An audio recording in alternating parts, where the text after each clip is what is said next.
Lisa in Florida, how are you? You're on with Dan and Matt. Hi, how are you? Thanks for waiting so much. I appreciate it. Oh, no problem.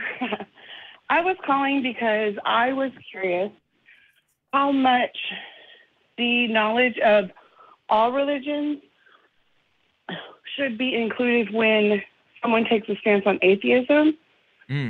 Similarly, like somebody with a Christian background can be challenged by saying, well, what do you know about other religions? So I'm just curious from your perspective how that kind of comes together. I guess I'll go first on this one.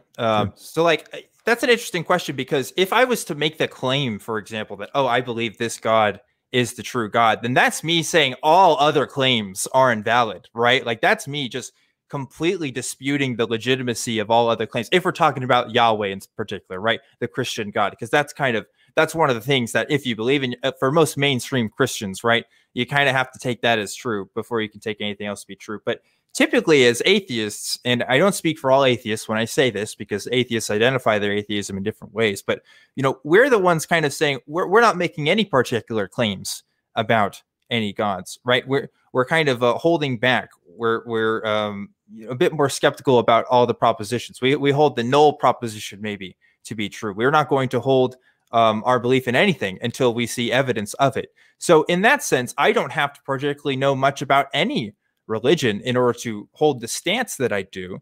If I was to be more knowledgeable about a particular religion and I found it to be true in some sense, then I might hold belief in it.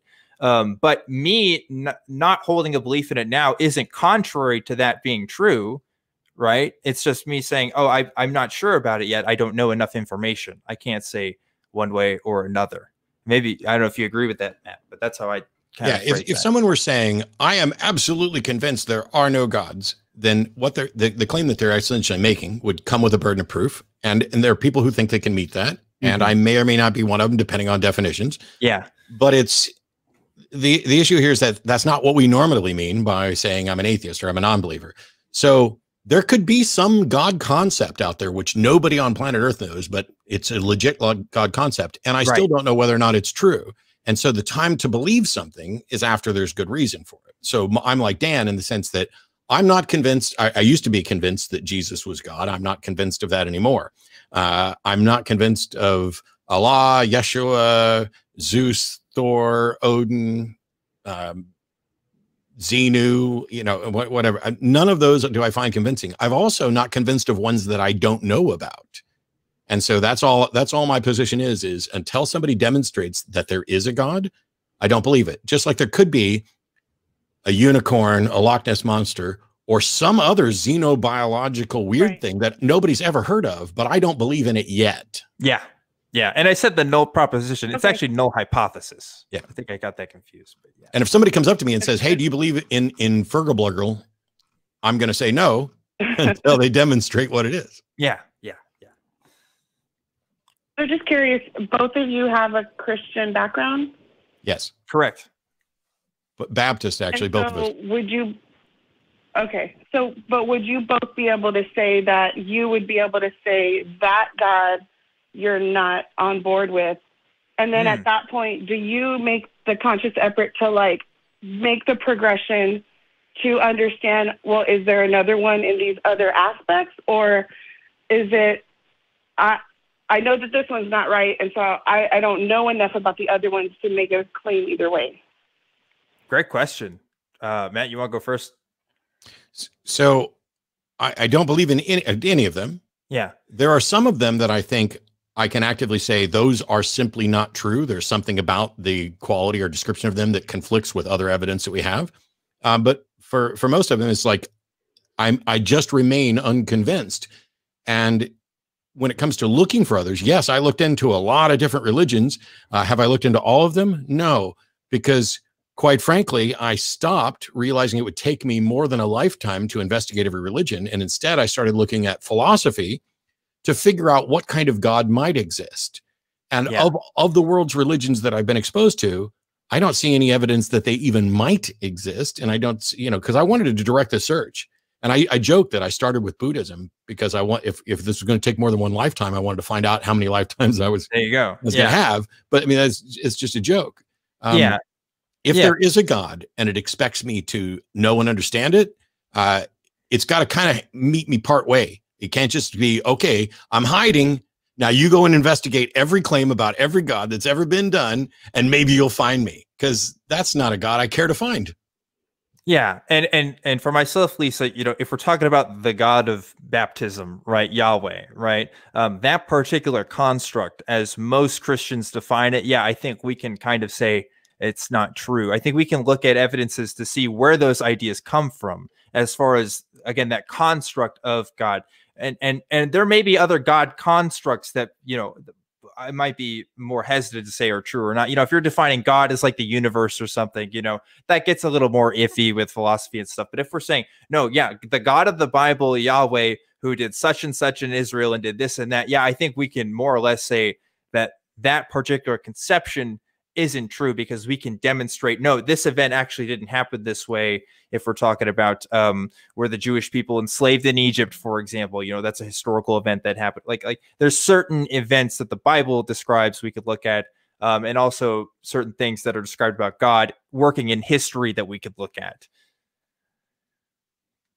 So would you say that in looking at that, it would be necessary for a Christian believer to be able to prove that no other gods are real or above Yahweh, right?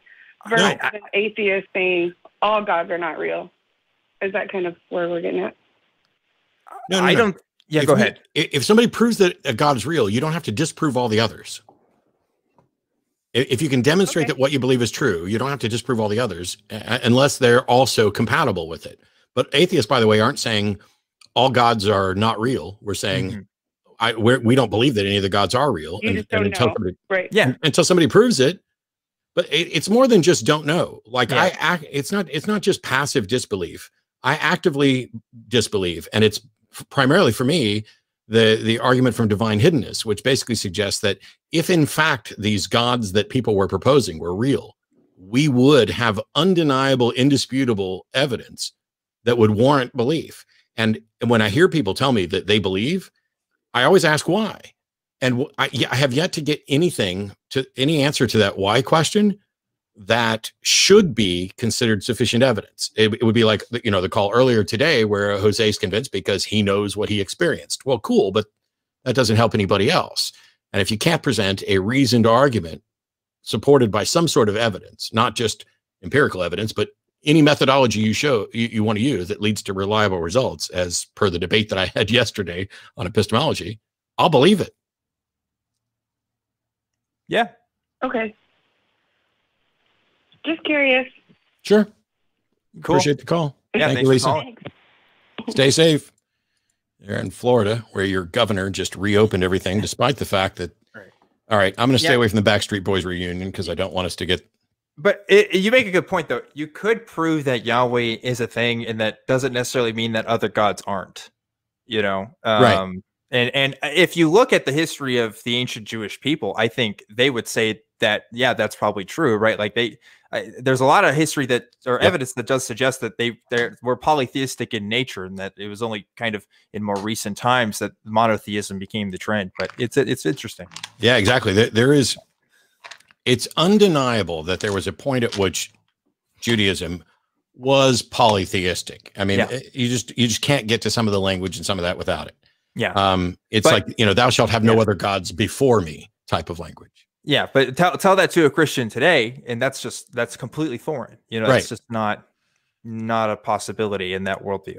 And then in addition to polytheistic notions, there's potentially henotheistic notion. And when you get to Catholicism, where you've got all these angels and demons and the saints and praying to Mary and all this other stuff, which, all right, now I'm putting my Baptist hat back on to say Catholics are a Mary worshiping cult. Yeah, exactly. Right. And they are. It's a bit of fun.